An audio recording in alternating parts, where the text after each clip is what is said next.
呢個世界真係好奇怪㗎，唔知大家有冇遇過啲人咧，永遠都唔係特別叻啦，亦都唔係有特別嘅才能啦，甚至亦都唔係特別聰明，但係佢哋永遠都有一種迷之自信嘅喎。相反咧，聰明人咧永遠都成日都會好 humble 啦，同埋會收埋自己啦，唔會表達得太多嘅喎。咁點解會咁咧？唔通呢一種就叫做大智若愚？所以今日咧我哋就會傾下咩叫大智若愚啦。大家好，我係阿科，歡迎翻嚟每一科。大智若愚呢四個字咧，最早咧係可以追溯到出自於老子嘅。咁去到後代咧，喺宋代嘅蘇軾《賀歐陽少師治士啟》裏邊咧，都揾到呢一個蹤影㗎。佢嘅原文就係寫住咧大勇若怯，大智若愚啊。咧原文嘅意思就係話，非常有勇氣嘅人咧，一般都會扮到自己係好細膽啊、好怯懦咁樣嘅。而擁有大智慧嘅人咧，一般嚟講咧都係唔會展露自己嘅才華，會選擇韜光養晦啦，扮到好平實、好樸素、好冇乜智慧咁嘅樣㗎。咁聽落去咧，大智若愚咧就好似一種好被動啊、好防守嘅一種智慧啦，好似係為咗自保所以研發出嚟嘅一種鴕鳥政策，匿埋自己咁樣啦。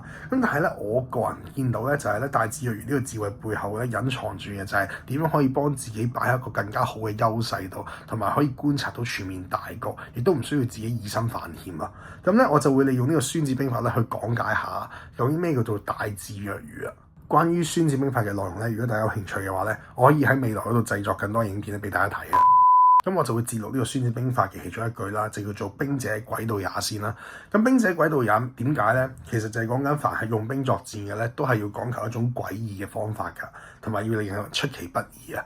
咁其實喺人生世上邊咧都一樣嘅啫喎。如果你做人咧係太過直率、太過簡單嘅話咧，一嘢俾人睇穿你咧，你好快就會俾人拿捏住你嘅節奏啦，同埋可以利用到你啊。咁如果你係一個有智慧嘅人咧，其實你係需要咧去諗辦法，用詭計嘅方法去令到人哋咧捉摸唔到你嘅。咁如果你真係好有智慧，而大家都知你有智慧嘅時候，就會想利用你啦。喺呢個時候，你可以用一個好好嘅偽裝，扮到自己係普通人咁樣，咁就可以出其不意，令到人哋捉摸唔到你。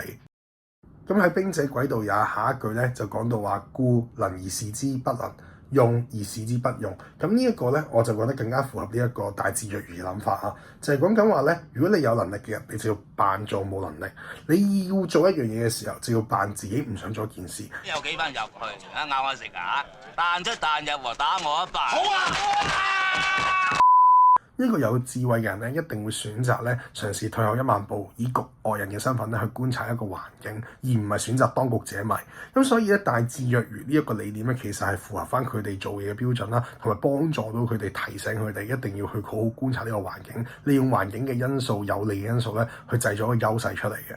即係我覺得大智若愚呢一個道理咧，其實係非常之好啦，而且係可以銘記於心啊！即係佢係一個人生態度嚟嘅，即係最起碼可以防止佢衝出嚟柒先啊！有陣時候咧，我哋總會有好多自信啦，或者我哋會識少少就覺得自己好叻啦。你係嘅，你係有一個固定知識嘅，但係你真係唔會衝出嚟咯，因為你衝出嚟嘅時候咧，你只要一山還一山高嘅啫。同埋你咁快俾人哋理清到你所有嘅行動動機啊、行動嘅方法咧，其實你好快俾人將軍噶啦。你個樣咁兇狠做咩啊？諗住收得贏我啊！我讓你一拳都仲得啦，打我啊！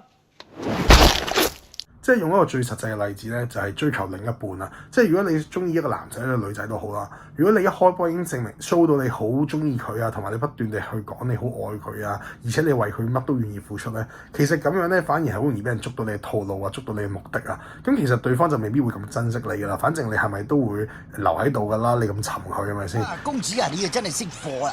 咁多船唔揀，你揀中我呢隻船，我出咗名夠快嘅，係嘛？喂！呢個船沉緊啊！你係啊，沉得快啊嘛！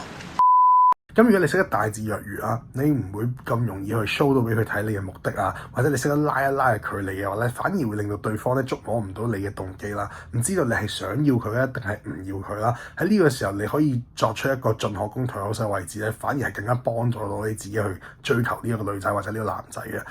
喺呢個時候咧，對方啊都要即刻變成快人啊！快人埋位。